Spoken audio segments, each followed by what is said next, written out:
Well, thanks for coming in today. Is there anything you'd like to talk about? Well, let's see. I don't know. I think I've still been thinking about what you were saying about the trauma, and I couldn't remember really anything, you know. So I'm not sure about that piece, but yeah. So I was thinking about that, but yeah, I have, I think things are pretty much the same. Not sleeping as much or Yeah. things like that. Just getting up at night. Well, I've been thinking about one of the things that you talked about was your family, your parents, and growing up, and how your mom was really your primary caretaker because your dad worked such long hours, and your Right. mom has a very strong personality Mm. and was kind of the head of your household. And some of the research I've been doing on working with homosexual clients is that sometimes gender identities can be confused or Mm.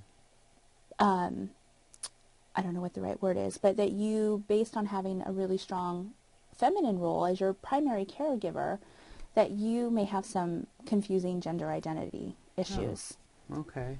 And so one of the things I'd like to explore is are the ways that you tend to maybe act more feminine or do more feminine type things. Hmm.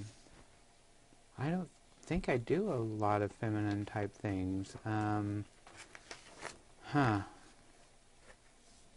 Do you mean like because I cook at home, or that I like to do things like that? That makes it more like I'm a woman. That that could be. Sometimes homosexual men tend to act more feminine Oh. than heterosexual men, and so part of my job would be to help you balance out your gender identity using more gender affirmative identity work Hmm. Oh. or gender affirmative therapy. Because I don't feel good about being a guy. Is that what it is, or I don't know. I don't understand. But it could be not that you don't feel good about being a guy, but maybe that your feminine traits are more prominent than your masculine traits. Huh. Well, that's weird because actually, uh, well, I'm sure everybody has traits and things like that, but I actually, I don't know. I don't think of myself as very feminine, and like I don't go places where there's a lot of like uh, guys that act very feminine either. The bars I go to and things like that. When I go to meet people, um, nobody's like dressed as a woman or things like that. So, I'm not really, I don't know, that's just not my thing. So, um, yeah, so that's kind of weird. I've never thought about that because, wow, yeah. I don't Well, know, it just doesn't sound like me.